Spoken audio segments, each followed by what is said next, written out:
नमस्कार, पोल पाथ में आपका स्वागत है। मैं हूं प्रतिमा सिंह। ये प्रैक्टिस वीडियो उदारवाद का दूसरा पार्ट है। पहला पार्ट अपलोड हो चुका है। यदि आपने अभी पार्ट 1 नहीं देखा है तो उसे भी देखिए। काफ़ी इम्पोर्टेंट क्वेश्चंस का कलेक्शन है पार्ट 1 में। और ये प्रैक्टिस वीडियो मैं डेली अपलोड करती हूँ। और ये फुल कोर्स सीरीज चल रही है पॉलिटिकल साइंस की, TGT, PGT, MP वर्ग 1 एंड ऑल स्टेट एग्ज़ाम्स जो हैं टीचिंग से रिलेटेड, ये उसके लिए पॉलिटिकल साइंस के फुल कोर्स यहाँ कराया जा रहा है। इस कोर्स में बेसिकली 3 चीज़ें हैं। पहली NCERT सीरीज़ को हम लेकर के चल रहे हैं, जिसमें NCERT के इम्पॉर्टेंट क्वेश्चन की हम प्रैक्टिस करवाते हैं। और दूसरा है होल सिलेबस की प्रैक्टिस होगी, जैसे कि ये वीडियो है। और तीसरा है कि कोर्स कंप्लीशन की वीडियोस जो हैं मैं चैनल पर डालती रहती हूँ। ऑलरेडी बहुत सारे अपलोडेड हैं, तो वहाँ से आप अपने नोट्स बना सकते हैं और अपना कोर्स भी कंप्लीट कर सकते हैं। तो बेसिकली 3 स्ट्रेटजी हैं जिसके थ्रू हम कोर्स को कंप्लीट कराएंगे, प्रैक्टिस कराएंगे। और यदि आप पॉलिटिकल साइंस से जो रिलेटेड वीडियोस हैं वहाँ से कोई भी TGT PGT का फॉर्म भरे हैं तो यहाँ पर आपको सारी वीडियोस अवेलेबल हैं। यदि आप चैनल पर नए हैं तो चैनल को सब्सक्राइब कर लें, ताकि मेरी सारी वीडियोस की नोटिफिकेशन आपको टाइम टू टाइम मिलती रहें। और देखते हैं आज का पहला क्वेश्चन। पहला क्वेश्चन कह रहा है, नकारात्मक नव उदारवाद के जनक कौन है? ऑप्शन है रॉबर्ट नॉजिक या TH ग्रीन या मैफर्सन या आर्थर बेंटले। तो जो रॉबर्ट नॉजिक हैं, नकारात्मक नव उदारवाद के जनक रॉबर्ट नॉजिक हैं। ऑप्शन ए सही हो जाएगा। जबकि जो नव उदारवाद के सकारात्मक दृष्टिकोण के जनक कौन हैं? मैफर्सन हैं। ये नव उदारवाद के सकारात्मक दृष्टिकोण के नकारात्मक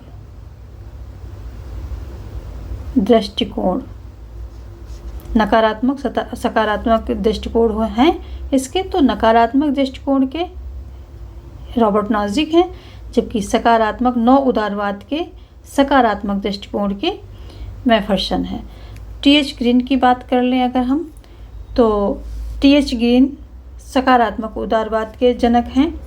और आर्थर बेंटले की अगर बात करें तो इन्होंने प्रोसेस ऑफ गवर्नमेंट ये इनकी पुस्तक है। और इन्होंने समूह के अध्ययन पर विशेष बल दिया है। समूह के अध्ययन पर बल दिया है। तो Arthur Bentley process of government से संबंधित हैं। और ऑप्शन ए आपका सही हो जाता है। रॉबर्ट नॉजिक जो नव उदार के नकारात्मक दृष्टिकोण के जनक हैं या नकारात्मक नव उदारवाद के जनक हैं। देखते हैं नेक्स्ट क्वेश्चन। अगला क्वेश्चन कह रहा है, नव उदारवाद को किन नामों से जाना जाता है? पूछ रहा है नव उदारवादों के और कौन कौन से नाम हैं। ए समकालीन, इच्छा स्वतंत्रवाद, A एवं B दोनों, या उपर्युक्त कोई नहीं। तो जो नव उदारवाद के ऑप्शन सी सही हो जाएगा, A एवं B दोनों। क्योंकि अगर हम नव उदारवाद के नाम जो दूसरे नामों की बात करते हैं तो इसमें एक हो जाएगा समकालीन उदारवाद, दूसरा हो जाएगा इच्छा स्वतंत्रवाद, तीसरा हो जाएगा एक स्वेच्छा तंत्रवाद, और एक और इसको उदारीकरण के नाम से भी जानते हैं। उदारीकरण ये सब इसके जो है अलग अलग नाम हैं। मतलब सबका एक ही है, बस इनको अलग अलग नामों से जाना जाता है। और उदारवाद के जनक कौन है? रॉबर्ट नॉजिक हैं। अगर इनकी हम जनक की बात करें तो रॉबर्ट नॉजिक हैं। चाहे उदारवाद पूछे, चाहे उदारवाद का नकारात्मक दृष्टिकोण पूछे, चाहे नकारात्मक नव उदारवाद पूछे, रॉबर्ट नॉजिक जो हैं इसके जनक कहलाए जाएंगे। और ऑप्शन आपका सी सही हो जाता है, A एवं B दोनों। देखते हैं अगला क्वेश्चन। निम्न में से निम्न में कौन नव उदारवाद का समर्थक नहीं है? कौन नव उदारवाद का समर्थक नहीं है? ऑप्शन है मिल्टन, लॉक, फ्रीडमैन और जॉन एफ हेयक। तो ऑप्शन इसमें आपका बी सही हो जाएगा। नहीं पूछ रहा है यहाँ पर, तो ऑप्शन बी सही हो जाएगा। लॉक जो है नव उदारवाद के समर्थक नहीं हैं। बाकी मिल्टन भी हैं, फ्रीडमैन भी हैं, जॉन एफ हेयक भी हैं और आयशा बर्लिन हैं। आयशा बर्लिन है, आयशा बर्लिन, ये भी इसके समर्थक में आते हैं। तो ये इसके जो नव उदारवाद है इसके समर्थक हो गए। Milton, Friedman, John F Hayek, Isaiah Berlin, ये सभी इसके समर्थक हो जाते हैं, जबकि लॉक उदारवाद के जनक हैं। अगला क्वेश्चन है, क्वेश्चन कह रहा है किसने राज्य को रात्रि प्रहरी माना है? मैफर्सन ने या आयशा बर्लिन ने या नॉजिक ने या फ्रीडमैन ने? तो जो रात्रि प्रहरी माना है ये माना है नॉजिक ने। नॉजिक क्या कहते हैं? नॉजिक जो है लॉक के द्वारा प्रतिपादित प्राकृतिक अधिकारों के सिद्धांत का समर्थन किया है इन्होंने, और राज्य को एक रात्रि प्रहरी माना है, या पुलिसमैन भी बोलते हैं, पुलिसमैन या रात्रि प्रहरी माना है। जबकि मैफर्सन क्या है? मैफर्सन है नौ उदारवाद के जो है नकारात्मक दृष्टिकोण के समर्थक हैं, ये जनक हैं, बल्कि दृष्टिकोण के जनक हैं। आयशा बर्लिन ने क्या किया? आयशा बर्लिन ने स्वतंत्रता को दो घटकों में विभाजित किया है, नकारात्मक स्वतंत्रता और सकारात्मक स्वतंत्रता। आयशा बर्लिन ने नकारात्मक और सकारात्मक स्वतंत्रता में स्वतंत्रता को विभाजित किया है, वर्गीकृत किया है। जबकि फ्रीडमैन कौन है? फ्रीडमैन है नौ उदारवाद के समर्थक हैं।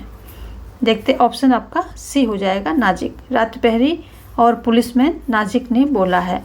और अगर इसकी जगह में आता है कि उदारवादी, जैसे एक ग्रुप ऑफ पीपल को पूछता है कि उदारवादियों ने कहा है या नौ उदारवादियों ने कहा है, तो उसमें आपका नौ उदारवादी आ जाएगा, क्योंकि ये नौ उदारवाद से संबंधित है, नौ उदारवाद के जनक हैं। तो अगर वहाँ इंडिविजुअल का नाम ना दे करके किसी ग्रुप का नाम दिया जाता है तो आप नौ उदारवादी पर टिक करेंगे कि ये कथन नौ उदारवादियों का है। देखते हैं अगला क्वेश्चन। क्वेश्चन 5 कह रहा है लोक कल्याणकारी राज्य समर्थन करता है किसका? मिश्रित राज्य का समर्थन करता है, या पूंजीवादी राज्य का समर्थन करता है, या साम्यवादी जो है समाज का समर्थन करता है, या उपर्युक्त सभी का? तो जो लोक कल्याणकारी राज्य है ये मिश्रित राज्य का समर्थन करता है, और इस राज्य का उद्देश्य क्या है कि गरीबों का कल्याण करना है। और ये मिश्रित अर्थव्यवस्था यानी कि मिश्रित राज्य का समर्थन करता है, जिसमें कि प्राइवेट भी रहे और सरकारी भी रहे, सरकारी जो है अधिकार भी रहें, राज्य के भी नियंत्रण रहें और व्यक्तियों का भी पूंजीवाद व्यवस्था भी रहे और सरकारी नियंत्रण भी रहे उद्योगों पर। ऐसा जो है ये मानते हैं कि दोनों चीज़ें होनी चाहिए। तो मिश्रित अर्थव्यवस्था का लोक कल्याणकारी राज्य जो है समर्थन करता है।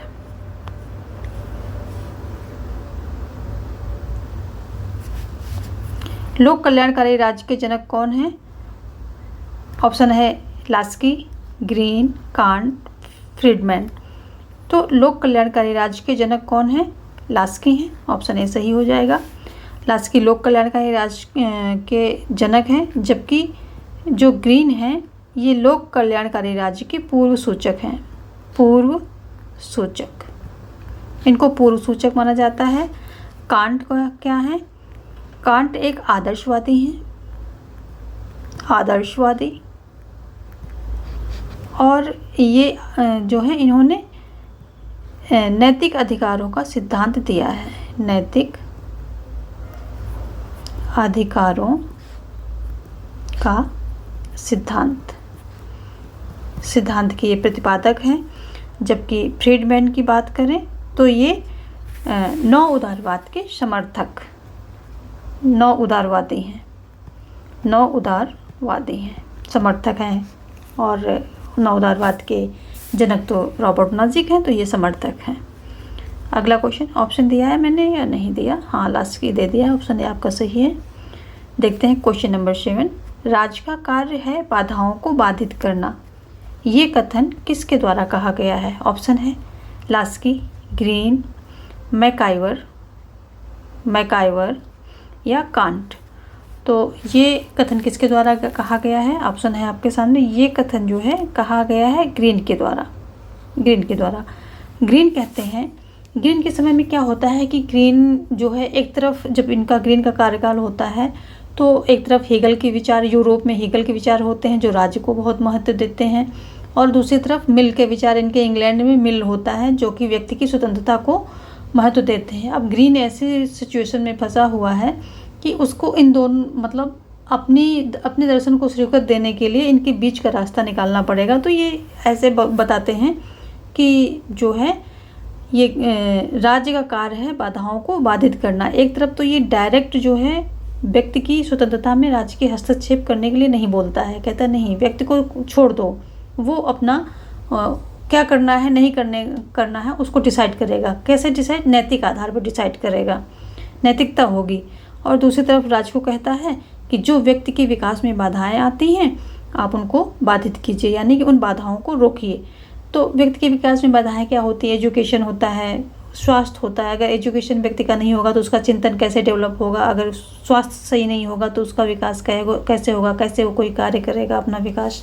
ये सब चीज़ें हैं। इसका मतलब यही निकल रहा है कि एक तो वो व्यक्ति की स्वतंत्रता में डायरेक्ट राज्य को एंट्री करने से मना करता है, और दूसरी तरफ वो बैक डोर से कहता है कि नहीं, आप बैक डोर से एंट्री लो और जो व्यक्ति के विकास में बाधाएं आ रही उनको बाधित करो। तो वो जब बाधाओं को बाधित करेगा एक प्रकार से वो राज्य को पूरा दे रहा है कि आप अच्छे कार्यों के थ्रू व्यक्तियों पर आप जो है हस्तक्षेप कर सकते हो।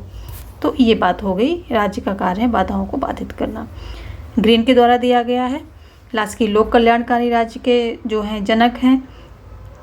और कांट जो हैं, कांट क्या कहते हैं? कांट कहते हैं कि लोक कल्याणकारी राज्य अपने नागरिकों को सभी सुविधाएं उपलब्ध कराता है, सभी सुविधाएं उपलब्ध कराता है, सभी अपने नागरिकों को सभी सुविधाएं उपलब्ध कराता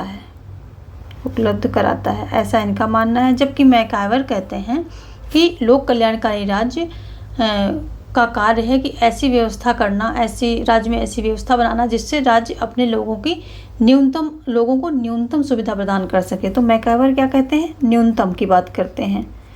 जब ये डिफिनीशन होती हैं इनमें कुछ कीवर्ड्स होते हैं, आप अगर उनको पकड़ लिया तो आपको याद रहेंगे। तो मैकाइवर क्या कहते हैं? न्यूनतम सुविधाओं की बात करते हैं। न्यूनतम, राज्य का कार्य क्या होता है कि अपने नागरिकों को न्यूनतम सुविधाओं की बात करते हैं, यानी कि न्यूनतम सुविधा प्रदान करना, ये राज्य का कार्य होता है अकॉर्डिंग टू मैकाइवर। और अगर हम बात करते हैं लास्की की, तो लास्की क्या कहते हैं कि राज्य को उद्योगों पर नियंत्रण स्थापित करना चाहिए, नहीं तो उद्योग ही राज्य पर नियंत्रण स्थापित कर लेंगे। तो ये बेसिकली क्या बता रहे हैं हमको? ये बेसिकली बता रहे हैं कि राज्य को उद्योगों पर नियंत्रण रखना चाहिए, उद्योगों पर नियंत्रण रखना चाहिए। ये देखिए सभी की डिफिनेशन है, इसमें आपको जो है कीवर्ड पकड़ना है। राज्य क्या कहते हैं? लास्की कह रहे हैं कि राज्य को उद्योगों पर नियंत्रण रखना चाहिए, और न्यूनतम सुविधा प्रदान, मैकाइवर कहते हैं न्यूनतम सुविधा प्रदान करनी चाहिए। जबकि कांट कहते हैं कि सभी सुविधाएं उपलब्ध कराता है राज्य। लोक कल्याणकारी राज्य वो होता है कि ये सभी को सुविधाएं प्रदान कराता है, ऐसा मानना है। जबकि टी.एच. ग्रीन कहते हैं आत्म तत्व समाज तत्व है और मनुष्य एक सामाजिक प्राणी है। ये टी.एच. ग्रीन का कथन है, तथा ये भी टी.एच. ग्रीन का ही कथन है, राज्य का कार्य है बाधाओं को बाधित करना। तो ऑप्शन बी आपका सही हो जाता है। देखते हैं क्वेश्चन नंबर 8। क्वेश्चन नंबर 8 कह रहा है लोक कल्याणकारी पदबंध का प्रयोग किसने किया? ऑप्शन है लास्की, ग्रीन, आर्कबिशप, गैलब्रेथ। तो जो लोक कल्याणकारी पदबंध है ये किसके द्वारा? आर्कबिशप द्वारा इसका प्रयोग किया गया है। सबसे पहले इन्होंने ही इस पदबंध का प्रयोग किया था और अपनी पुस्तक सिटीजनशिप एंड चर्चमैन में किया था।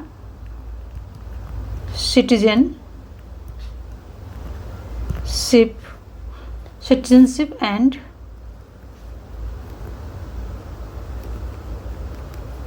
चर्चमैन, इस पे इन्होंने इस पदबंध का प्रयोग किया गया है। जबकि अगर हम टी.एच. ग्रीन की बात करें तो क्या है ये अग्रदूत हैं। अग्रदूत हैं किसके? लोक कल्याणकारी राज्य के अग्रदूत हैं टी.एच. ग्रीन।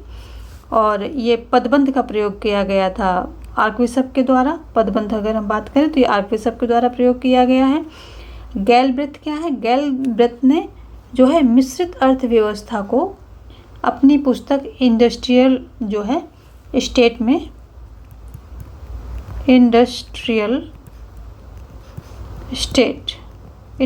स्टेट में इन्होंने क्या किया है? मिश्रित अर्थव्यवस्था को सपोर्ट किया है, समर्थन किया है।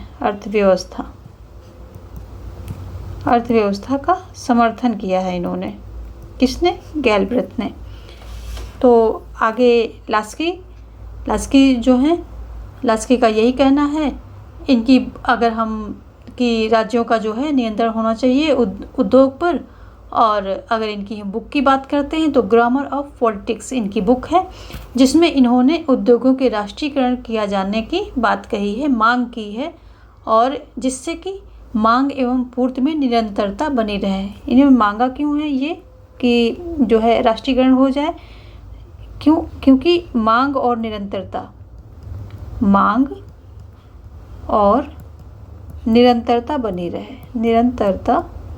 बनी रहे।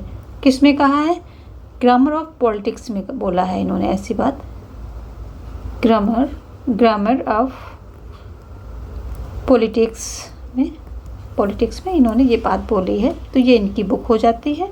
ये बात इन्होंने मांग और निरंतरता की बात इस बुक में की है। और राज्यों का नियंत्रण बोला है। राज्यों का नियंत्रण होना चाहिए। किस पर होना चाहिए? उद्योग पर होना चाहिए। तो हमने सभी ऑप्शन देख लिए। और जो लोक कल्याणकारी पदबंध है ये आर्कबिशप के द्वारा प्रयोग किया गया है सबसे पहले अपनी पुस्तक सिटीजनशिप एंड चर्चमैन में। देखते हैं अगला क्वेश्चन क्या कह रहा है। क्वेश्चन कह रहा है नौ उदारवादी विचारधारा सर्वप्रथम कहाँ स्थापित की गई? ऑप्शन है अमेरिका में, फ्रांस में, इंग्लैंड में, यूरोप में। तो जो नौ उदारवादी विचारधारा है ये सर्वप्रथम इंग्लैंड में स्थापित की गई। नौ उदारवादी विचारधारा का ये उदय कब होता है? ये 1970 के दशक में होता है। 70 के दशक में होता है और ये स्थापित होती है इंग्लैंड में इसका ये उदय होता है। और इंग्लैंड में अगर इस कहते हैं कि ये विचारधारा सर्वप्रथम कहाँ स्थापित की गई तो इंग्लैंड में स्थापित की गई। कब की गई? 1980 के दशक में।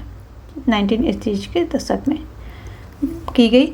अगर हम दशक की बात करें, बहुत लोग दशक में कंफ्यूज हो रहते हैं। तो यदि हम दशक की बात करते हैं, सारे कॉन्सेप्ट आपके क्लियर होने चाहिए। तो अगर हम दशक की बात करते हैं तो इसका मीनिंग क्या होता है? अगर हम 1970 की बात कर रहे हैं तो ये हो जाएगा 1970 से और 1979 तक की बात हम कर रहे हैं। ये 10 साल 1970 से 1979 तक की हम बात कर रहे हैं। ये मतलब होता है 1970 दशक का मतलब क्या हुआ निकल के आया ये, यानी कि हम 10 सालों की बात कर रहे हैं। 1970 से 79 तक की बात कर रहे हैं। बहुत लोगों को पता होगा, बहुत लोग जो हैं नहीं इसको समझ पाते हैं। तो कॉन्सेप्ट क्लियर होना चाहिए। कोई भी चीज़ आपकी कन्फ्यूजन में नहीं होनी चाहिए। जितना आपका कॉन्सेप्ट क्लियर होगा उतना आप जो है पेपर में लैंग्वेज को समझ पाएंगे, और जितना ज़्यादा लैंग्वेज को समझ पाएंगे उतना जल्दी आप चीज़ों को वहाँ सॉल्व करेंगे। तो मेरा मकसद यही है कि आपका हर एक कॉन्सेप्ट क्लियर होता रहे और सारी चीज़ें आपको पता होनी चाहिए। इसका ऑप्शन सी हो गया। देखते हैं नेक्स्ट क्वेश्चन। क्वेश्चन कह रहा है कि लोक कल्याणकारी राज्य व्यक्तिवाद एवं साम्यवाद के बीच एक मध्यम मार्ग है। ये उक्ति किसने कही? गैलब्रेथ ने कही है, या जेम्किंस ने कही है, या लास्की ने कही है, या हॉफमैन ने कही है? तो जो लोक कल्याणकारी राज्य एवं व्यक्तिवाद एवं साम्यवाद के बीच एक मध्यम मार्ग है, ये कथन हॉफमैन के द्वारा कहा गया है। और ये जो है कथन हॉफमैन द्वारा बोला गया है, जबकि लास्की ने मिश्रित अर्थव्यवस्था का समर्थन किया है। लोक कल्याणकारी राज्य में लोक कल्याणकारी राज्य क्या है? गरीबों के हित के उद्देश्य के लिए होता है, ऐसा बोला है। और मिश्रित अर्थव्यवस्था का सपोर्ट किया है, इन्होंने समर्थन किया है। और मिश्रित अर्थव्यवस्था होती क्या है? मिश्रित अर्थव्यवस्था में जो प्राइवेट और गवर्नमेंट दोनों तरह की कंपनियां, दोनों तरह के उद्योग इस्टेब्लिश किए जाते हैं। और जो कुछ उद्योग जो राज्य इस्टेब्लिश करता है उस पर राज्य का जो ओनरशिप होती है, जबकि कुछ लोग जो प्राइवेट कंपनियां होती हैं, उद्योग होते हैं, उनमें इंडिविजुअल की ओनरशिप होती है। यही मिश्रित अर्थव्यवस्था है, यानी कि वहाँ व्यक्ति भी अपना इस्टेब्लिश कर सकता है, इंडिविजुअल भी, और राज्य का भी नियंत्रण होता है उद्योगों पर जो राज्य इस्टेब्लिश करता है। तो इसी को मिश्रित अर्थव्यवस्था करते हैं। भारत में हमारे मिश्रित अर्थव्यवस्था को ही अपनाया गया है। अगर हम भारत की बात करें तो यही अर्थव्यवस्था अपनाई गई है। जबकि जेम्किंस की बात करें तो ये आर्थिक सकारात्मक उदारवाद के जनक हैं। आर्थिक सकारात्मक उदारवाद के जनक हैं। और गैलब्रेथ क्या है? गैलब्रेथ ने भी मिश्रित अर्थव्यवस्था को जो है समर्थन किया है अपनी बुक इंडस्ट्रियल स्टेट में। तो ऑप्शन डी आपका सही हो जाएगा। देखते हैं नेक्स्ट क्वेश्चन। अगला क्वेश्चन कह रहा है लोक कल्याणकारी राज्य के गठन के लिए जो आयोग बनाया गया था इंग्लैंड में, लोक कल्याणकारी राज्य के गठन के लिए एक आयोग जो है गठित किया गया था, वो आयोग किसकी अध्यक्षता में गठित किया गया था? तो ऑप्शन है आपके सामने क्लीमेंट एटली, विलियम वेब्रिज, कांट, मैफर्सन। तो ये जो लोक कल्याणकारी राज्य का गठन करने के लिए एक आयोग गठित हुआ था, तो इसमें ये विलियम वेब्रिज की अध्यक्षता में गठित हुआ था। इस आयोग के अध्यक्ष विलियम वेब्रिज हैं और इन्होंने जांच करके जो है राज्य को जो है वहाँ के सरकार को रिपोर्ट दी और तत्काल रिपोर्ट को जो है लागू कर दिया गया। और इंग्लैंड जो है पुलिस राज्य से एक लोक कल्याणकारी राज्य में तब्दील हो जाता है। तो ये किसकी अध्यक्षता में होता है? विलियम वेब्रिज की अध्यक्षता में होता है। जबकि क्लीमेंट एटली उस समय जो है पीएम थे, इंग्लैंड के पीएम थे। तो और कांट की बात करें तो कांट एक आदर्शवादी विचारक हैं। और मैफर्सन करें तो ये सकारात्मक नव उदारवाद के जनक मैफर्सन हैं। देखते हैं ऑप्शन बी आपका सही हो जाएगा। देखते हैं नेक्स्ट क्वेश्चन। ग्रीन विचारक है, कैसा विचारक है? उदारवादी है, आदर्शवादी है, उपयोगितावादी है, उपयुक्त कोई नहीं। तो ग्रीन के अगर हम विचारों को पढ़ते हैं तो हम ज़्यादातर लोग कंफ्यूज रहते हैं। अगर उनकी जो है दर्शन को पढ़ो तो लोग कंफ्यूज रहते हैं, क्योंकि उनमें नैतिकता भी है, आदर्शवाद भी झलकता है और उदारवाद भी झलकता है। लेकिन कंफ्यूज होने की ज़रूरत नहीं है। ग्रीन एक उदारवादी विचारक है। फाइनली ये उदारवादी हैं। लेकिन हाँ, इनके विचारों को समझना अगर हम डेप्थ में पढ़ते हैं तो ये हम कंफ्यूज हो जाते हैं। इनके दर्शन को पढ़ के कंफ्यूज होते हैं कि भाई ये आदर्शवादी है या उदारवादी है, क्या है ये, या व्यक्तिवादी है, क्या है। तो ये फाइनली ये उदारवादी की श्रेणी में आते हैं। जबकि आदर्शवादी में कांट आ जाते हैं, उपयोगितावादी में बेंथम आ जाते हैं, ये सभी विचारक आ जाते हैं।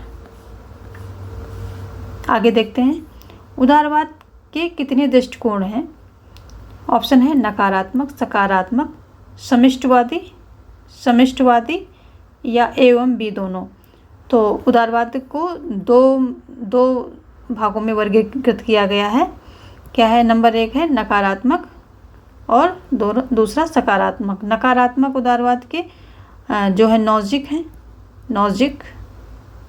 नॉजिक और सकारात्मक के मैफर्सन है सकारात्मक के। तो ये ऑप्शन जो है डी आपका सही हो जाएगा। ए एवं बी दोनों उदारवाद को जो है नकारात्मक उदारवाद और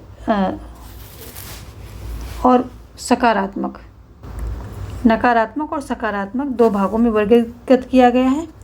यहाँ पर क्वेश्चन थोड़ा 9 उदारवाद हो जाएगा। यहाँ पर 9 उदारवाद, 9 लगाना यहाँ पर मिसप्रिंट है। तो 9 उदारवाद के कितने दृष्टिकोण हैं? तो नकारात्मक और सकारात्मक दृष्टिकोण हैं, जिसके नकारात्मक के नाजिक है, सकारात्मक के मैफर्सन है।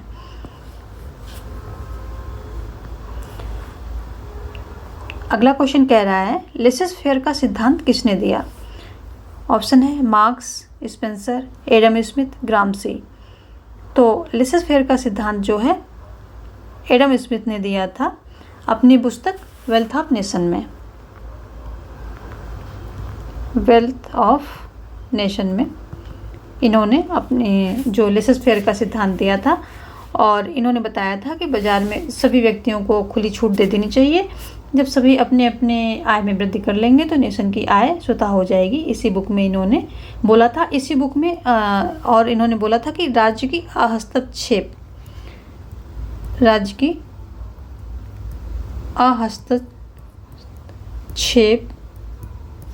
की नीति का समर्थन किया था। ये क्वेश्चन बनता है यहाँ से, तो इसको आप नोट करेंगे। हस्तक्षेप नीति का समर्थन किया था, किसने किया था? एडम स्मिथ ने।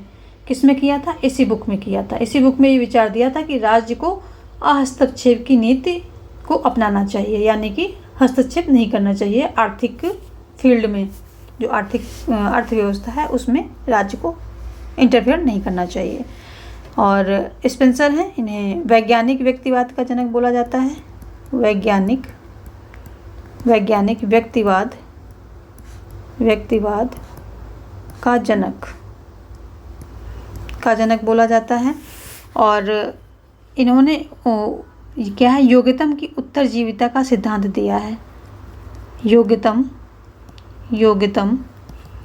की उत्तरजीविता का सिद्धांत दिया है। जबकि मार्क्स क्या है? ये जो है वैज्ञानिक समाजवाद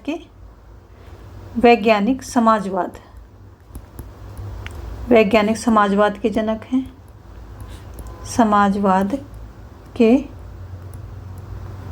हैं। और इन्होंने साम्यवाद लाने का जो है एक वैज्ञानिक तरीके से कैसे समाजवाद और साम्यवाद लाया जाएगा, इस पर इन्होंने बहुत ही वैज्ञानिक तरीके से काफ़ी सारे सिद्धांत दिए, जिसमें वर्ग का सिद्धांत, अत्यधिक मूल्य का सिद्धांत, ये सारे सिद्धांत इन्होंने दिए थे। और ग्रामसी क्या है? ये मार्क्सवादी संशोधनवादी विचारक के रूप में इनको जाना जाता है। मार्क्सवादी संशोधनवादी विचारक के रूप में इनको जाना जाता है, क्योंकि इन्होंने जो मार्क्सवाद था उसमें काफ़ी सारे संशोधन किए थे और उसको मॉडिफाई किया था। तो देखते हैं नेक्स्ट क्वेश्चन 15। राजनीतिक सकारात्मक उदारवाद को लाने में महत्वपूर्ण योगदान किसका है? तो जो ये राजनीतिक सकारात्मक उदारवाद आया, इसमें किसका महत्वपूर्ण योगदान है? ग्रीन का है, या हेगल का है, या मिल का है, या बोशांके का है? किसका है? तो राजनीतिक सकारात्मक उदारवाद को लाने में ये मिल महोदय का बहुत जो है महत्वपूर्ण योगदान है। और जबकि ग्रीन इसके जनक ही हैं। राजनीतिक सकारात्मक उदारवाद के जनक ग्रीन हैं। और हेगल क्या है? हेगल एक आदर्शवादी हैं और ये मानते हैं कि जो राज्य में है सर्वोच्च चेतना तत्व का निवास होता है, और इसलिए इन्होंने माना है कि राज्य पृथ्वी पर ईश्वर का अवतरण है। ये इनका फेमस कथन है, राज्य पृथ्वी पर ईश्वर का अवतरण है। राज्य पृथ्वी पर ईश्वर की शोभा यात्रा है, ये भी इन्हीं का कथन है। तो ये सारे हेगल से संबंधित कथन हैं। जबकि ग्रीन जो हैं ये सकारात्मक उदारवाद के जनक हैं, हेगल जो है आदर्शवादी हैं, मिल राजनीतिक सकारात्मक उदारवाद के में को लाने में इनका महत्वपूर्ण योगदान था। तो ऑप्शन सी आपका सही हो जाएगा। और आज हमने किए हैं अपने 15 क्वेश्चन कवर कर लिए हैं, और इसके साथ ही कल फिर मिलते हैं कुछ और प्रश्नों के साथ, किसी और नए टॉपिक के साथ। धन्यवाद।